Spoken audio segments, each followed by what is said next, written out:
리버풀의 모하메드 살라가 손흥민보다 더 나은 선수인가? 최근 리버풀의 모하메드 살라와 토트넘의 손흥민 중 누가 더 우수한 선수인지에 대한 논쟁이 화제를 모으고 있다. 2023년 발롱도르 발표 시 많은 사람들이 살라가 11위에 오른 것에 놀라며 불만을 표현했고, 반면 손흥민은 30명의 후보 명단에조차 이름이 없었다. 리오넬 메시는 당연히 아르헨티나의 2022년 월드컵 우승 및 앨런 시어러의 시즌 골 기록을 깨면서 스포트라이트를 받았다. 에르링 할란드는 38경기에서 36골로 2위에 올랐다. 킬리안 음바페는 월드컵 결승에서 해트트릭을 기록했지만 3위에 그쳤다. 그렇다면 모하메드 살라는? 그는 전 시즌 우승팀인 맨체스터 시티의 여러 선수들 뒤에 11위에 머물렀다. 리버풀이 챔피언스 리그에서 멀리 나아가지 못하고 프리미어 리그 우승도 차지하지 못했지만 살라는 인상적인 개인적 플레이를 보였다. 이로 인해 큰 논쟁이 일어났다. 살라가 이 위치에 있어 마땅한가? 그리고 손흥민이 시즌에서 훌륭한 플레이에도 불구하고 30명의 선수 명단에 왜 포함되지 않았는가? 살라를 지지하는 측은 그의 뛰어난 플레이로 이 인정을 받아 마땅하다고 주장한다.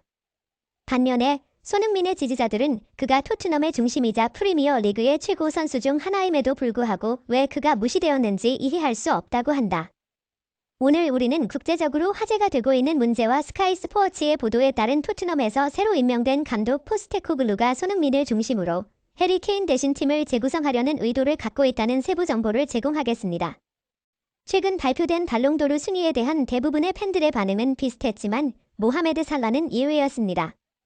메시, 레반도프스키, 음바페는 각각 1, 2, 3위를 차지하며 그들이 지난 시즌과 월드컵에서 보여준 활약이 인간의 한계를 넘었다는 평가를 받았습니다.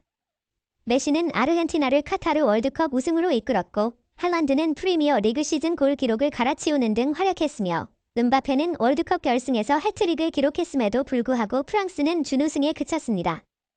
한편 토트넘의 손흥민이 전설을 넘어섰다는 의견도 있으며, 그 결과 많은 이들이 그를 올해 발롱도르 후보 30명 명단에 포함될 것이라 예상했습니다. 손흥민은 토트넘의 살아있는 전설로 자리매김하였으며 은퇴 후 그는 그가 세운 성과로 프리미어 리그 명예의 전당에 이름을 올릴 것입니다.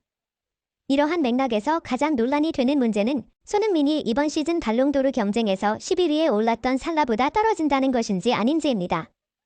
일부 축구 팬들은 살라 역시 손흥민과 동일한 수준의 훌륭한 선수라고 생각합니다. 살라는 여러 차례 프리미어 리그 득점 왕에 올랐으며 프리미어 리그 우승도 경험했고 UEFA 챔피언스 리그 결승에서는 토트넘을 상대로 승리도 거머쥐었습니다. 이집트의 특성을 고려할 때 국가대표팀 수준의 타이틀을 제외하면 살라가 축구 선수로서 얻을 수 있는 거의 모든 우승 타이틀을 경험했음을 알 수 있다. 사실 손흥민은 살라만큼 많은 타이틀을 가지고 있지 않기 때문에 대부분의 축구 팬들은 살라를 더 높게 평가한다. 그러나 경력만을 기준으로 하지 않고 순수한 재능만을 고려했을 때 이야기는 완전히 달라질 수 있다. 두 선수의 상황을 객관적으로 바라봐야 한다. 살라는 리버풀의 화려한 공격 트리오인 그와 사디오 마네, 로베르토 피르미노의 일원이었다. 살라가 탁월한 선수임에도 불구하고 마네와 피르미노와의 조합은 예측하기 어려운 시너지를 만들어냈다. 그 후 메시의 발롱도르를 위협했던 버질 반 데이크와 같은 견고한 중앙 수비수의 합류로 살라는 수비 라인에서 큰 지원을 받아 공격 라인에서 자유롭게 활동할 수 있었다. 반대로 손흥민의 상황을 살펴보면 토트넘의 죽음의 공격 라인기 정점에 다다랐지만 그들은 챔피언스 리그에서 우승하는 데 실패했고 결승에서는 해리 케인이 많은 주목을 받았다. 그 후 델레 알리와 에릭센 같은 선수들의 하락세가 뚜렷해지면서 새로 합류한 페리시치와의 갈등이 손흥민에게 문제를 일으켰다.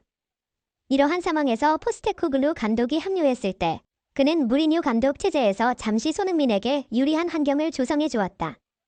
이탈리아 출신의 콘테 감독은 아무도 예상하지 못한 전략을 도입해 손흥민을 불리하게 만들었고 결국 그는 떠나게 되면서 토트넘은 한 시즌 동안 3명의 감독을 만나게 되는 처참한 상황에 직면했다. 하지만 살라가 실수할 때 그는 괴물 수비수 반데이크의 지원을 받았으나 손흥민은 에릭 다이어와 산체스만이 그의 편이었다. 강조하자면 손흥민의 뒤에는 에릭 다이어가 있었다. 그러므로 손흥민은 공격 라인에서 최선을 다해야 했다. 심지어 그는 페리시치와 중복된 움직임을 계속해서 겪어야 했고 이로 인해 토트넘은 효과적으로 공격할 수 없었다. 그는 팀 내에서 지속적으로 젊은 남자의 역할을 해왔다. 살라는 같은 수준의 선수들과 함께 뛰면서 탁월한 경력을 쌓을 수 있었다. 살라가 능력이 없는 것은 아니다. 그러나 이번 시즌 득점 순위에서 볼 수 있듯이 손흥민의 10경기 중 8골은 연속된 플레이에서 나왔으며 반면 살라는 페널티킥에서 3골을 기록했다. 물론 페널티킥도 하나의 기술이라면 더 이상 논의할 것이 없다. 그러나 주목할 점은 살라가 이번 시즌 팀 동료로부터 3번의 페널티킥을 부여받았다는 것이며 손흥민은 현재 상당히 형편없는 상황에서 플레이하고 있는 해리 케인을 도와주기 위해 센터 포워드 위치로 변경되었다. 15에서 16 시즌에 손흥민이 바이어 레버쿠젠에서 프리미어리그로 이적할 것이라는 소문이 퍼질 때 리버풀이 접근하여 실제로 관심을 보이며 시범 경기를 진행했다. 그러나 손은 주전으로의 확정된 자리를 보장받는 토트넘에 합류하기로 결정했다. 지금은 중요하지 않을 수 있지만 손흥민의 이적 결정이 다른 방향으로 향했다면 프리미어리그와 챔피언스리그의 타이틀을 손에 쥔 사람은 살라가 아닌 손흥민이었을 것이다.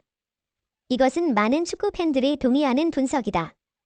최근 영국의 스카이 스포츠는 포스테코글루 감독이 해리 케인보다 손흥민을 더 선호한다고 보도했다.